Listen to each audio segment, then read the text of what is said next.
Mazel tov, simmen tov, simmen tov, simmen tov, mazel tov, mazel tov, simmen tov, simmen tov, mazel tov, mazel tov, simmen tov. Yelanu, yelanu, yelanu, Adonai Yisrael. Yelanu, yelanu, Adonai Yisrael. Yelanu, yelanu.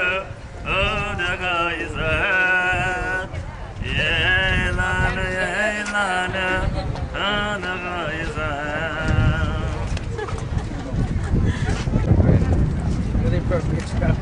You want your $20 now? Yeah. So they fixed the electricity?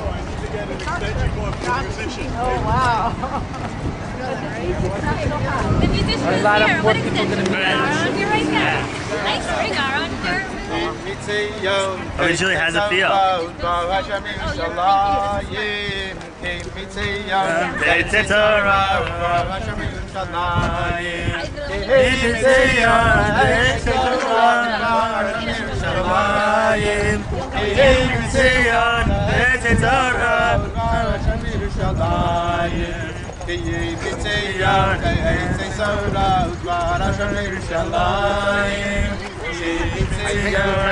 You better go across the street when there's no traffic.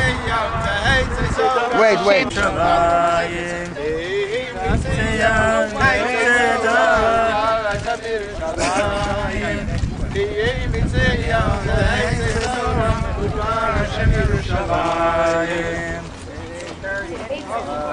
Next.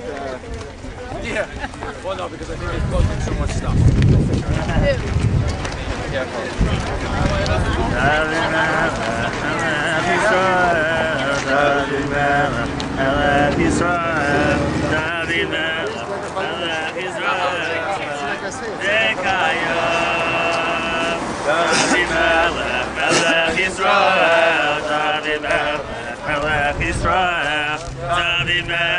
Melech Yisrael Chai Dekaya Simet Temeta Umazo Mazota Yehelanu Lechol Yisrael Amen Simet Temeta Umazo Mazota Yehelanu Lechol Yisrael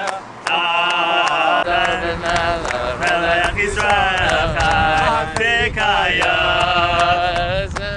Zementa Umazo Mazota Melech Yisrael Melech Yisrael Melech Yisrael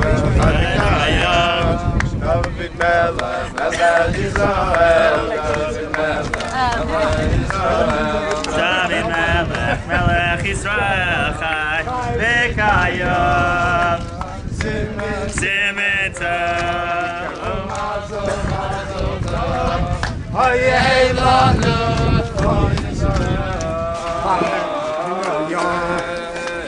You want to come to the box?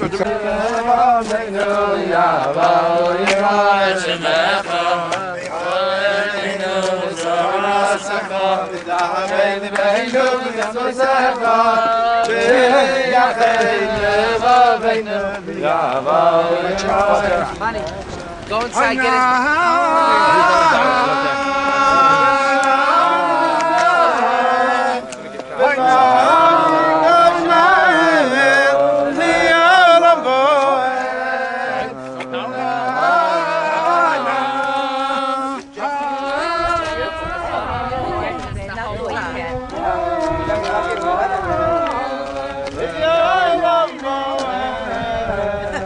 Stephanie's just like you with the shoes. Yeah, I just said that.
Hashem Elokeinu, oy veniau, hanavi avdecha,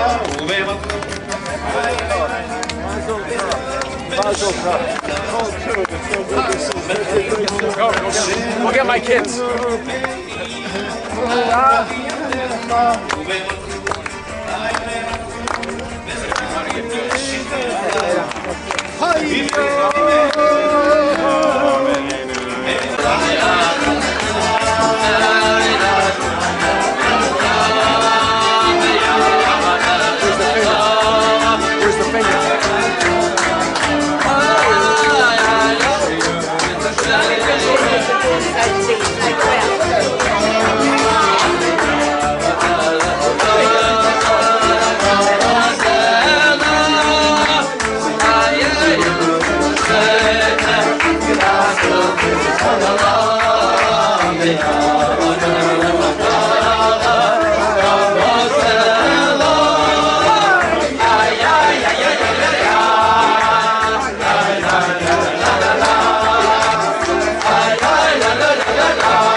First of all, again, I'd like to thank my parents for allowing us this privilege and agreeing that dedicating a Torah in their honor is a very special honor. And it's something that actually you may not know, but there's a mitzvah to actually have a Torah written for yourself. Not everybody is fortunate enough to be privileged to fulfill that mitzvah. So we are very fortunate and thankful that we were able to do this in their honor. I'd like to thank my brother and sister, Dorian and Molly, for agreeing that this is a worthwhile endeavor and that it's hard to get a present for parents who have everything. So a Torah is a very special thing that, according to Rabbi Berger, who helped commission and write the Torah, he told me the Torah can last 80 to 100 years. So hopefully this will be in our family for many, many years to come and be used. And every time it's used, it will be in their honor and will benefit from the mitzvah, and so will the entire family. I'd like to thank some people who helped make this possible, who helped in the coordination of this. Seymour Shapiro, who's very involved in the shul, who helped me in many ways. Seymour right there. Thank you very much, Seymour. Rabbi Nissan Braun, by the privilege of meeting not too long ago. He's a very special man. Also, he's involved. He was the rabbi of the Brothers of Israel Shul and oversees this shul as well. Many people don't know there's a shul here. It's very hard to understand that there's a shul in an apartment building. There's no signage, but somehow all of you were able to find it here, and we're grateful for that. Also, our good friend Rabbi Shapiro from the Chabad. Where are you? There he is, Rabbi Shapiro. It's nice to see that in all the shuls in this area that we're busting at the seams. It's tight in here, it's tight there. It's a great thing to see that we're always running out of space and the shuls are thriving. And last but not least, Rabbi David Berger, who had to leave, but he's the one who was in charge of arranging for the Torah. He's from Lakewood. He's a very special man.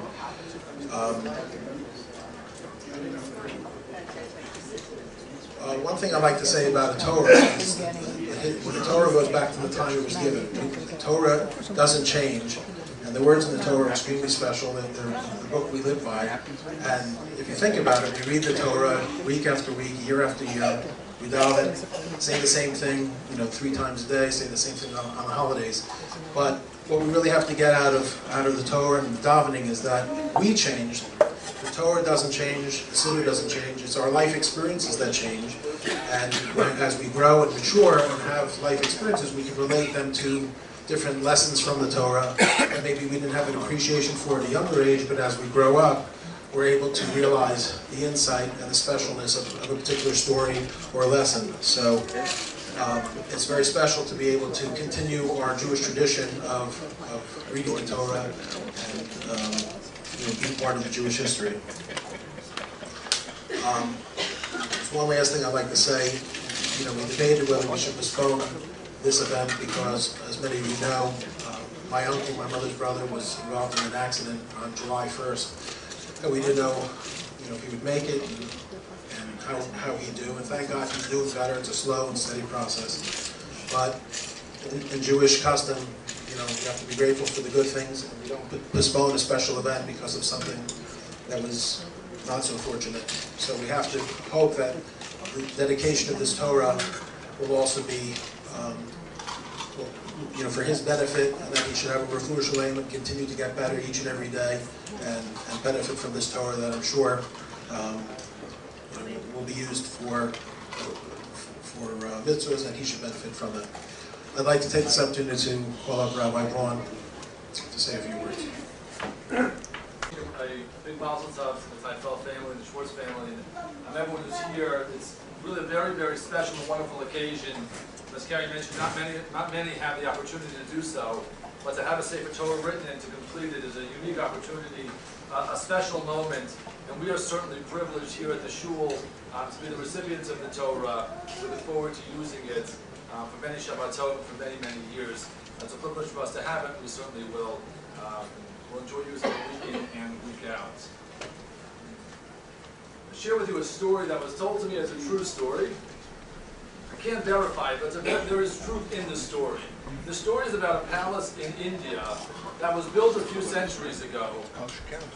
A prince had built for his princess this tremendous palace. You could go about doing it. Right? Maybe you buy books, maybe you learn, all those wonderful things. But I think that when they offer those explanations, they're well aware that there really is nothing that can take the place of writing a Torah. There is something that is so special, something intangible, something unique about a Torah, that even when they offer the excuses, they know that it really is irreplaceable. The opportunity to write a Torah, to have a Torah in the family, something so beautiful and special about the Torah itself, that it indeed is irreplaceable. And lastly, I would certainly add, that you have in the family really a patriarch and a matriarch, Julie and Henry, who are very much the life force of this family, who have given to the family and taught the family and shared with them, really given the family a life force through their traditions and values and Torah. And it's an unbelievable honor to dedicate the Torah, which represents our life force, to parents and grandparents and great-grandparents who really represent the life force of this wonderful and beautiful family. So wish everyone a mazel tov, a big mazel tov. And thank you very much. As his or her Torah, I ask myself, what exactly does that mean? What qualities does this person have? What legacy did they want to leave behind? As my parents' oldest child and someone who has reached midlife, I can appreciate the fact that as we get older, we begin to reflect and think about the deeper questions. What do we want to be remembered for? What is important to us? And the Torah is our guidebook on how to live our lives as Jews. It is a blueprint that God used to create our world. God also created the world to enable people to act. If everything were simply handed to us, we would never be more than recipients. But God wishes us to become like Himself, creators. When we contribute our own energy, improving and increasing physical and spiritual goodness in the world, God not only blesses our efforts, He takes us as partners and co-creators along with Him in all of creation. Both my parents have been active partners with Hashem in creating a life they can be proud of. Through many trials and tribulations, they can look back at their lives with satisfaction. They know what it means to take a crisis and turn it into an opportunity. Actually, the Hebrew word for crisis is mashber, which also means a birthing stool. In Hebrew, crises are not just opportunities, they are birth pangs. Something new is being born. That's why Jews have survived every crisis in 4,000 years and emerged even stronger than they were before. My parents lived through a major crisis of the last century, the Holocaust. My father was a young boy who lived in Lodz, Poland, and my mother a young girl who lived in Czernowitz, Romania. They met in Munich after the war and began a new chapter in their lives. Yet they were impacted by what they had experienced during World War II. My father remembers traveling from one place to another with his family to escape the Nazis. And my mother hid out in the woods with her family. My father lost his birthright during the war. My father vividly recalls how his father, who operated one of the largest bus companies in Lodz, put all of his money, every last penny he had, into jars and buried them in the front yard of a house they stayed in for about a month. When the Russians invaded Poland, Polish money became worthless. On April 15, 1951, 6 years after the war, my parents traveled to America and arrived on my mother's birthday. And while my father struggled to make a new start, and although he came over with nothing, he was able to slowly have success, first in operating an egg farm, then as an egg dealer, and finally seeing his dream of being a hotel owner become a reality. And my mother has told me on many occasions that her mother's house was always filled with company, even when the family had very little in the way of resources, filled with relatives and friends who sat around the table over good food and conversation. They were a creative bunch with many writers, poets, and musicians. My mother took what she saw to heart and has always thought of others in the way she knows what her family likes to eat, in the type of gift she buys, and the sensitivity she brings to everyday life. She also inherited her family's musical ability. My parents both have gifts that they've expanded on. From my father's business acumen that he inherited from his father, and my mother's generosity of spirit which she inherited from her mother. and they have passed these traits on to their children. They had a dream and took the steps to turn their dream into reality. They not only survived, but persevered, a trait they inherited from being born a Jew, a part of a nation that has been through our share of persecutions and has not only survived, but thrived. Mom and Dad, I wish you a hearty mazel tov on this Torah dedication, and as you celebrate your 60th wedding anniversary. Thank you.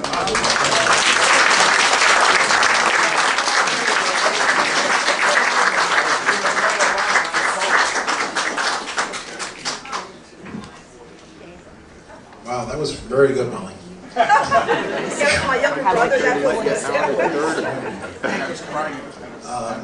To do this dedication, but Carrie really took on a lot of the planning that you see today, organizing what happened at my parents' house and then the luncheon. So Carrie, I really appreciate everything you did, and you did a great job today. I did a little research on what goes into creating a Sefer Torah, so I just wanted to share with you just a few facts that I thought were interesting as part of this dedication. Written entirely in Hebrew, a Sefer Torah contains 304,805 letters, all of which must be duplicated precisely by a trained sofer, an effort which may take as long as approximately 1.5 years. An error during transcription may render the Sefer Torah invalid. According to the Talmud, all scrolls must also be written on a gevel, parchment, that is treated with salt, flour, and I'm not sure what this word is, but maphotism, a residual of wasp enzyme and tree bark in order to be valid. Scrolls not processed in this way are considered invalid. Most modern Sefer Torah are written with 42 lines of text per column. Very strict rules about the position and appearance of the Hebrew letters are observed. Any of several Hebrew scripts may be used, most of which are fairly ornate and exacting. The fidelity of the Hebrew text, the Torah, is considered paramount down to the last letter. Translations or transcriptions are frowned upon for formal service use, and transcribing is done with painstaking care. Naturally, one wonders how a document with so many letters can be produced with no errors. Of course, some errors are inevitable in the course of production. If the error involves a word other than the name of Hashem, the mistaken letter may be obliterated from the scroll by scraping the letter off the scroll with a sharp object. If the name of Hashem is written in error, the entire page must be cut from the scroll and a new page added, and the page written anew from the beginning. The new page is sewn into the scroll to maintain continuity of the document. The old page is treated with appropriate respect and is buried with respect rather than otherwise destroyed or discarded. As I read this, I started to realize the amazing amount of effort that is put into creating a Torah. I then went and looked up the word dedication, and I found the words I was looking for. Dedication, in the terms I was looking for, is defined as complete and wholehearted devotion. Then I thought how this whole day of the Torah dedication relates to my parents. The amount of effort and time that goes into 60 years of marriage, like creating a Torah, is not always without problems and mistakes. But they eventually are corrected, so the final outcome is always in sight. Just as a beautiful Torah is completed, so is the beautiful family you created with all your devotion to each other and to us. Just as we dedicated this Torah in your honor, it is because of your dedication and complete and wholehearted devotion to each other that we are all here today to celebrate with you. We love you very much, and we wish you many, many, many more years together. Thank you.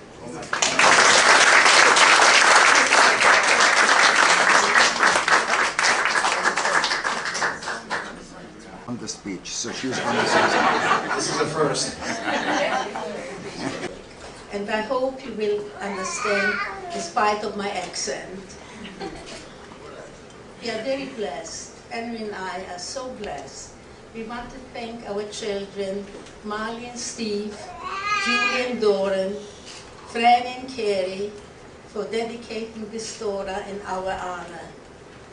We are so blessed and grateful to Hashem to have such wonderful children, grandchildren, and great-grandchild, Matan, whom we love so very much, so very much. We also want to thank all our family, in-laws, friends, and neighbors for coming to help us celebrate this dedication. We hope that in this merit my brother Emil will get better soon, and we will all have many healthy and good years to come. Thank you so much.